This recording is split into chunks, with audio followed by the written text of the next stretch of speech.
Good evening and welcome to Qnews. All eyes are on Sharm el-Sheikh, the city of peace, as a major international summit opens today.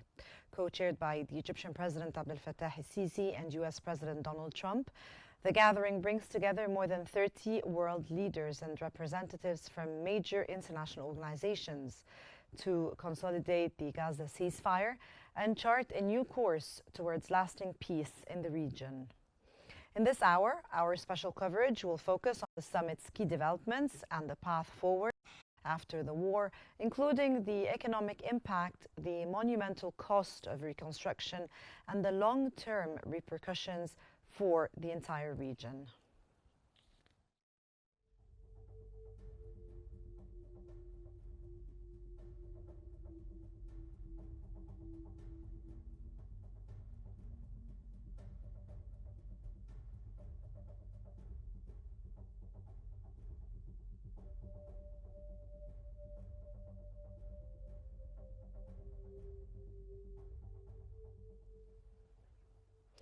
And for further analysis, we are joined from Cairo by the specialist in strategic affairs and military economics, Brigadier General Tariq El-Akkari. Welcome, sir, to Qnews, and thank you for joining us here today. Thank you very much. I will start off by asking you, sir, how will the destruction of 80% of Gaza's infrastructure, do you think, affect the economic growth and competitiveness of neighboring countries, particularly Egypt and Jordan? Yes, let's talk about Egypt first. Definitely, the reconstruction of Gaza and to rebuild a country once again takes a very long time, and it takes billions of dollars. Yeah. But actually, Egypt has the infrastructure in the building material, in like cement, like iron, like petrochemical, and so, and it contains the experience itself. We are very superior, you know, in the fast track project. What happened in the renovation of the infrastructure in Egypt in the last 10 years give us the privilege that we can do a very good job in Gaza, and this is the Egyptian plan has been submitted maybe 4 or 5 months ago to rebuild the country within maybe 3 to 5 years. After reconstructing the country. About Jordan, I don't think that Jordan, as a country, that it had the same infrastructure like Egypt had. Egypt has the experience. Yes, have it and have the infrastructure in the building material, in fabrication of the building material. Okay. Sir, in what ways could prolonged reconstruction and potential instability in Gaza maybe impact trade and investment flows in the region, do you think? I believe that the worst case scenario has been left for the last 2 years. I think the next years, after the peace of Sharm el-Sheikh summit and after what happened and after ceasing fire, like you said, it would give us we can take a breath that economy and the Suez Canal and Red Sea and things like this would be back to normal. So I don't believe that the next years will be in a negative curve for the GDP for the whole world, especially in Egypt. I believe that it will be a positive impact in the GDP in Egypt. Yes, and let's talk a little bit about how do you see Sharm el-Sheikh summit, and how significant is it, do you think, in mapping the coming period? As an Egyptian, I'm very proud. I'm very proud that the president of the most powerful country on the world, and more than 21 countries, presidents and ministers are in Sharm el-Sheikh for ceasing fire. Yes, and our president, who's putting the red lines for all countries around, and all of them, they followed what we say, and all of them, the plan now is the same plan that Egypt submitted in March. General Tariq, we will be right back to you again. On the screen at the moment, we can all see the group photo taken with all the leaders, President Abdel Fattah el-Sisi and President Donald Trump, and all the leaders around 30 leaders of the world and international organizations all gathered together in Sharm el-Sheikh, taking the group picture at the moment, as we can see on the screen.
General Tori, we're back to you again. And let's move a step forward now and talk about the reconstruction of Gaza. Which countries do you think are expected to participate in the Gaza reconstruction efforts, do you think? And what roles are they anticipated to play in ensuring the effective coordination and sustainable recovery? I believe that the United States will never leave the infrastructure reconstruction for Gaza. This is to ensure that tunnels has been finished and all factories of Hamas, all manufacturing units for Hamas for weapons has been terminated. And this is the first thing for the United States. But I think all countries will share, maybe the Gulf, and maybe today that President Sisi asked Donald Trump to support in the next summit will be held in Egypt, maybe for reconstruction for Gaza. But I think Turkey will have a role, Egypt will have a role, yes. Gulf area will have a role, okay. and definitely the United States of America will take the infrastructure. Sir, given the war erased nearly now 69 years of Gaza's development, and as we can hear that 80% of Gaza has been literally leveled, what innovative economic strategies do you think could enable as we say, leapfrogging effect to bypass the traditional reconstruction models? I believe that it may be spread over the whole land of Gaza. Maybe part of them will be high-rise buildings to take more families. Yeah. But actually, the administration planning or the administration forecasting now is the same. Will never be the same like before with Gaza. Mm-hmm. I think by the coast it will be a little bit lower than after the cost, but definitely they will start with the hospital, they will start with schools, they will start with the infrastructure, yes. of transportation and so on. Okay, and which sectors do you think, like for example, renewable energy, the digital services, advanced healthcare, which do you think is going to be prioritized to modernize Gaza's economy rapidly? I believe that. And maybe if you can tell us a little bit also about the role of private sector and the international companies. Yes, international companies maybe will be the consultant or will be the planner, and normal companies and contractors will be the executive, the executors. But about the renewable energy and about the most up-to-date energy sources, I don't think that it will be in the first stages. For now, we need to provide electricity to Gaza. Mm-hmm. We need to provide energy to Gaza. We need to let the children eat, and there is many things in the first priority would be into attention of the summit. But maybe after 2 years, after 1 year and a half, we can take a more advanced options like towers, like building renewable energy, like building their own resources. Yes. I think they will take resources from us and from Jordan for the beginnings, I think. You know that we have extra capacity for electricity for now, and we are working on a big project with Arab countries for exchanging electricity. So I think will be the beginning. Actually, my next question still with the private sector and the role of international companies. How do you think the international companies and investors can contribute effectively to Gaza's reconstruction while still managing governance and security risks? Yes, security risk is a big challenge for everyone. However, that Hamas is still in charge. But you know that Egypt convinced President Trump that taking all weapons from Hamas now will be lead to more mess in Gaza, and it has to be step by step, or it has to be on a stages. This is the first challenge. About the international companies, I think the international companies will be providers, but will never be an executors. Executors definitely will be from Egypt, from Jordan, from Gulf, from within around the Gaza. I don't think that mandates will be, or extradition will be from Europe or from United States. This is for international companies. All companies will work in Gaza. The whole world will work in Gaza. A lot of works are ahead still. Many contractors, many consultants, many planners, many innovation guys will have their input and their print to Gaza. And how do you think the current absence of clear security and governance structure at the moment delay major international funding and private sector investments, as outlined by France's President Macron? I think that we don't have now a fundraising problem. However, that we will build a summit for Gaza fundraising. I don't think that will be the problem. The money is not going to be the problem. The security is the problem. Yes, it's true. And you know that we train more than 5,000 to 10,000 Palestinian guys to receive the security in Gaza. But let me imagine with you how Gaza is now. There is no law. There is no prosecution. There is no court. No governance. No jail even. Yes. So it's hard to expect what it will be for the next coming even 2 days. But I think it's gonna be okay whenever that the Palestinian guys we trained in Egypt will take the lead. General El Akari, what do you think the political and security now framework could Egypt, Qatar, Turkey, and the Palestinian Authority provide, maybe to safeguard reconstruction investments? طبعا this will be investment with risk, definitely. Without security, that nobody will invest, and even the fundraisers will be very cautious about spending money in this area without security. So I think this is the negotiation for the second stage will be taken into consideration, that how companies will work and how they will secure their tools and their material, and how they will secure their people in the beginning, and how they will secure all of these sites and site security. Will be the first challenge for the next negotiation phase. Yeah. Sir, what exactly does the U.S. Partnership in Gaza's reconstruction entail? Like maybe direct financial aid, or do you think logistical support, or diplomatic coordination to secure the regional commitments? 2 and 3. Definitely United States of America will never pay a penny or invest a penny, or even do anything concerning paying money. But maybe there will be a logistic support. Maybe there will be a planning support. Maybe there will be an experience transfer. Maybe there will be a support from President Donald Trump in gathering countries to maximize the fundraising. Maybe all of these, but paying money, this is not the United States of America.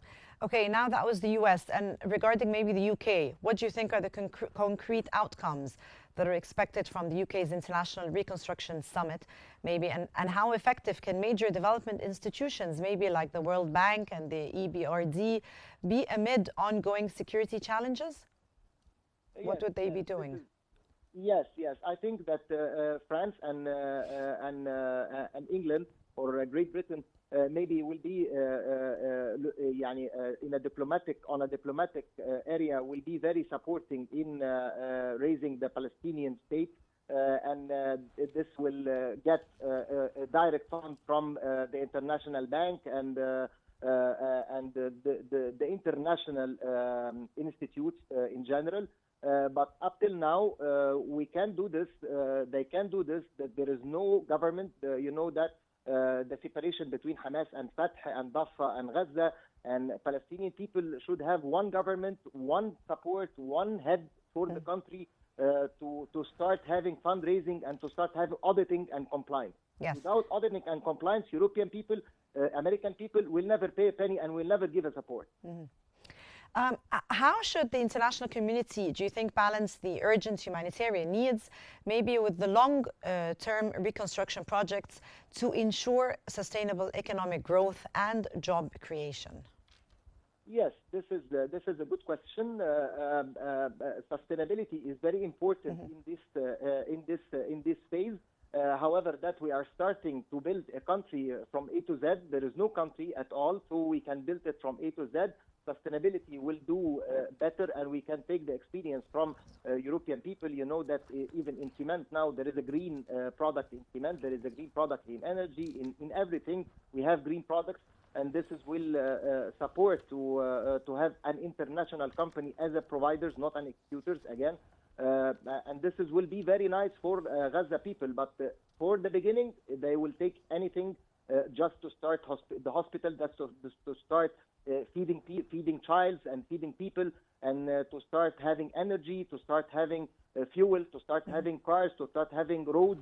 It's the below infrastructure. It's behind the infrastructure issue. Yes. General El Akari, when can the minimum required international funding threshold of maybe $20.5 billion, which is estimated for the first 3 years, realistically be reached? Yes, realistically, I think we would reach more than 20. We would reach 50 if the summit take the support of the United States and the support of European countries. And that depends on how the security issue and how the legal forms of Gaza and Rafah or Palestinian state will be formed after the second phase of negotiation and the third phase. And what do you think are the key milestones and success indicators should the donors actually monitor to be able to ensure compensation is actually translated into improved living standards and service restoration? Yes, but before ensuring the living standards, they have to make sure that there is one legal form they can audit, and they can put a compliance and they can put KPIs for this government Yes. to be accountable. Without accountability, it will be like before. You know that like before, funds were given to each authority, even here and there, Rafah or Hamas, and no one can account where did you withdraw this money, or there is no compliance, there is no audit. They are not accepting this. Yeah, actually, that was my next question, which we're just going to ask you. Can the partial compensation and reconstruction begin before the establishment of unified and empowered Palestinian governing authority?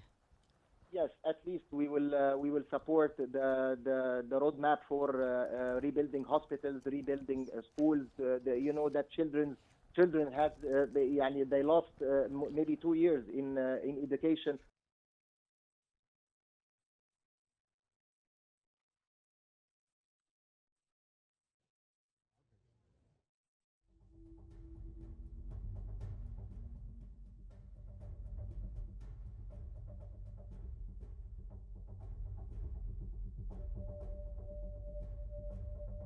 Hello?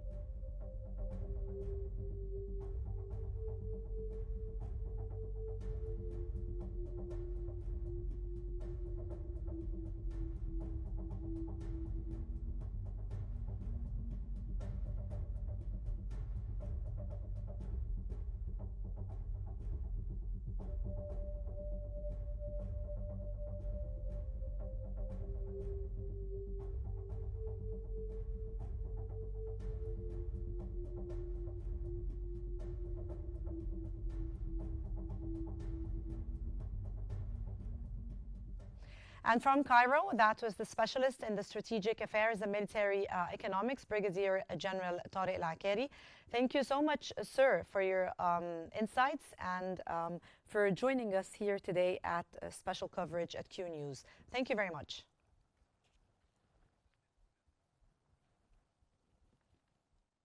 Of wealth and power maybe ever assembled, and it's just an honor to be a part of it.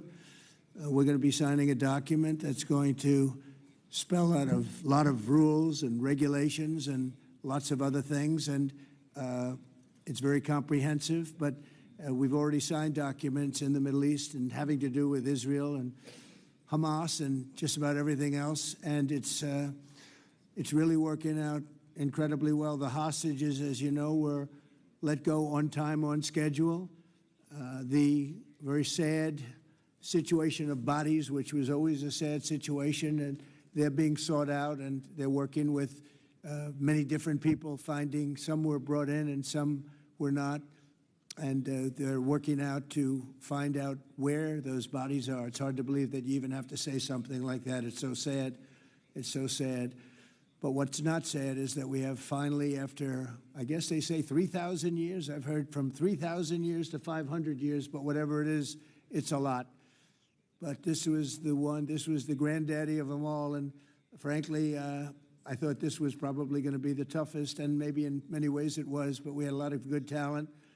Steve Witkoff, Jared, and Marco, and Pete, and General Kane was so great. John Ratcliffe was incredible. We had an amazing array of talent, and we were helped by, in particular, the countries represented at this table. I will say, Tamim, you were fantastic, and your country is unbelievable, and I don't think they give you a fair shake. They talk about you as though you're not a nice person, and you happen to be a nice person. You happen to live in a little tough neighborhood. You're surrounded by everybody. And without you, this wouldn't have happened. And I just want to thank you very much. That's Qatar. And thank you. He's a great gentleman, and he's an amazing leader. And another man who's been a friend of mine for a long time. I don't know what it is. I like the tough people better than I like the soft, easy ones. I don't know what the hell that is. It's a personality problem, I suspect. But this gentleman from a place called Turkey has one of the most powerful armies actually in the world. It's much more powerful than he even lets known. If you look at some of the recent conflicts, he was at the top of them, and he was winning them, and he did win them. And he doesn't want any credits. He doesn't want anything. He just wants to be left alone. He's a tough cookie, but he's been my friend. And every time I've ever needed him, he's been there for me. So I just want to thank President Erdogan, Turkey. Great guy.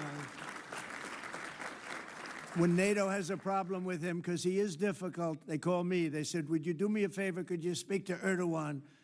And I do, and he never fails us. Right, General? He never fails. He's amazing. So I just want to thank you for the friendship. It's great. Thank you very much.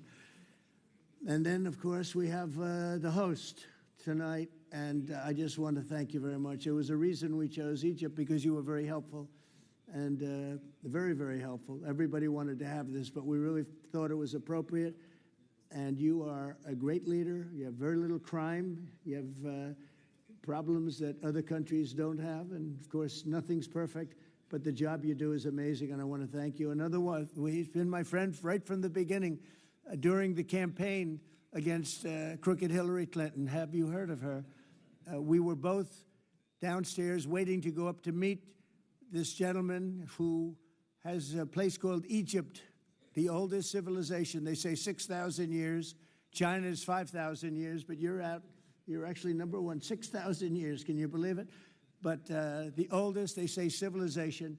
But so I went up to meet him first, and we liked each other so much that she waited for about an hour and a half. And I think your meeting lasted about 2 minutes with her. So I always remembered that. But that was our first meeting. We had great chemistry together. And he's a fantastic man and a fantastic general, by the way. But he's a great president. And I want to thank Egypt and all of your representatives for treating us all so well. Thank you very much. So we're going to be signing, and we're really representative of a whole group of nations, and they're sitting behind us. And you know, most of them, I can tell you, this guy's got so much money. They all have so much money. There's more money and power sitting behind us. I love that they're behind us. They've never been sitting behind anybody before. This is a unique position for them, but they are seriously, they're among the most powerful countries in the world, the richest countries in the world, and there's never been really an assemblage like what we have today. I don't think, Tamim, I've never seen it anyway.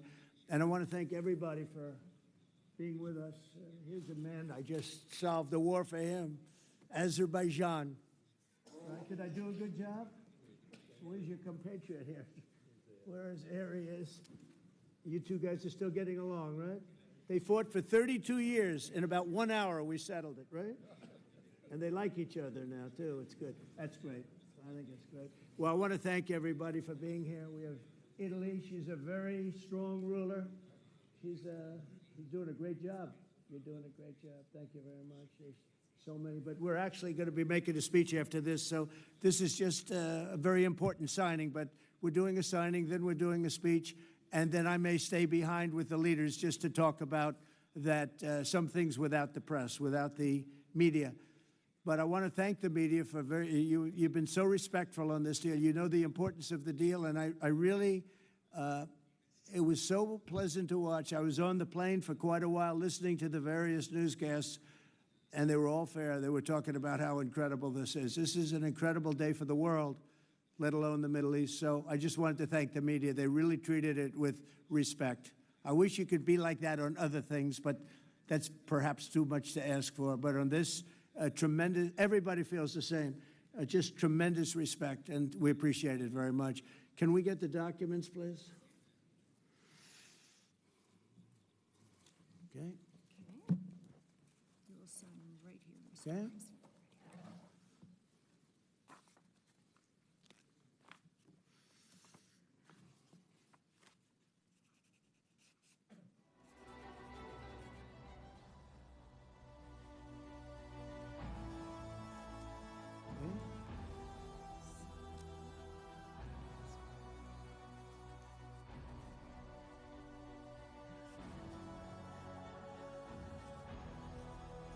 This took 3,000 years to get to this point. Can you believe it?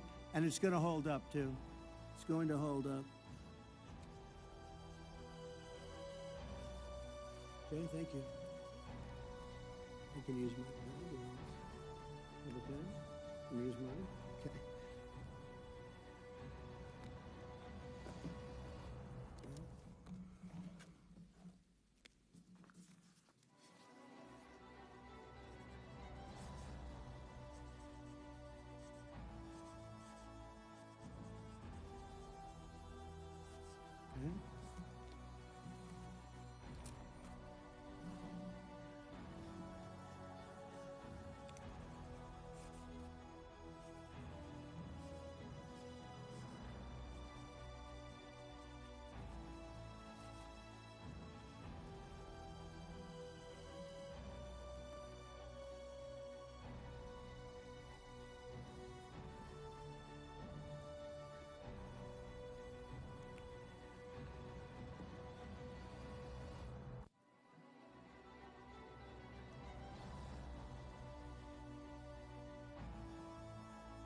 Okay.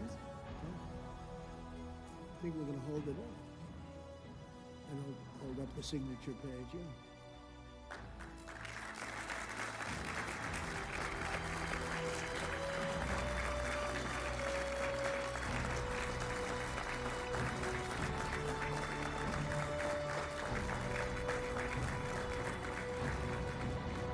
So we're going to go and I'm going to say a few words. We'll give you a little speech, and then we're going to meet with the leaders after that and spend a little time together without the media. The media is invited to the speech. I just want to tell you the people behind me and some of the people in the room that are so helpful, but the people behind me are the greatest leaders, most powerful leaders, the richest leaders, frankly. Sometimes it's not politically correct to say that, but I'll say it, the richest in the world that the world has ever seen. And yet when you get to know them, I know every one of them in their own way, and I can say in particular some, because that's the way life works, but some of the greatest people you'll ever meet, and people that really care for their country. This happened is they all came together and they wanted to get Gaza straightened out. They wanted to get the whole thing straightened out. It got to a point where it was just crazy.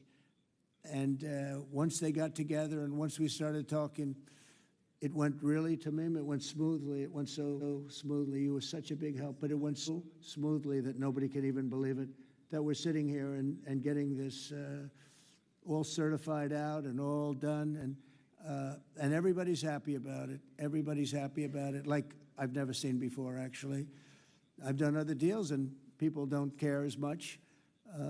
Big deals, I think they're big deals, but this is something that's taken off like a rocket ship. And it did from the beginning, and I've heard for years, this is the biggest deal, it'll never happen. For years, long before I ran for office, that this is the Middle East. It's the biggest, most complicated deal. And also it's the place that could lead to tremendous problems like World War III. They always talked about World War III would start in the Middle East. And that's not going to happen. We don't want it to start anywhere, actually, but it's not going to happen. So I just want to thank everybody, and I'll see you in a little while. And in particular, thank you all. Thank you, Tamim. Mr. General, thank you very much. Thank you very much. Great job. Great job. Thank you very much, everybody.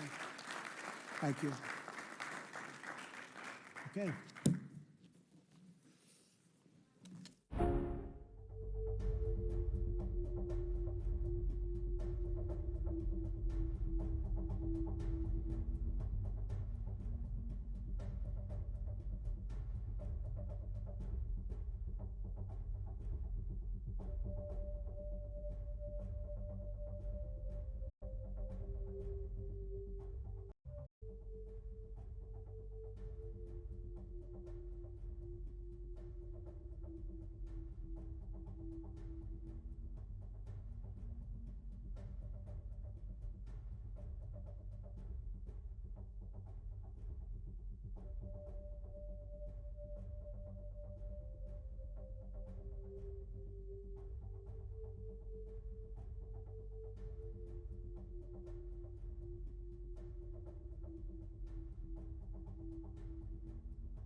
And in a landmark moment, world leaders gathered in Sharm el-Sheikh for the official signing of a comprehensive peace agreement aimed at ending the Gaza conflict. US President Donald Trump and the Egyptian President Abdel Fattah el-Sisi led the ceremony, marking what many hailed as a historic breakthrough in the Middle East diplomacy. And it took them 3,000 years, according to President Trump, to reach this point. President Trump praised Egypt's pivotal role, stating, "I want to thank Egypt. President Sisi is a great president. I want to thank him for stopping the war." He emphasized the complexity of the agreement and calling it the biggest and most complicated case in the Middle East, and noted the long road to peace, saying, "This took 3,000 years to get to this point," as I was just mentioning. And Trump also highlighted the international cooperation behind the deal and thanking all the global leaders sitting behind him for their unified effort. And I want to thank all these leaders who came together to make this work, according to President Trump. The agreement came out so smoothly and no one could believe it. Together, the leaders signed what is now being referred to as the Sharm el-Sheikh Agreement, a comprehensive framework for lasting peace in Gaza. And the signing marks a significant turning point, raising hopes for a new era of cooperation and stability in the region.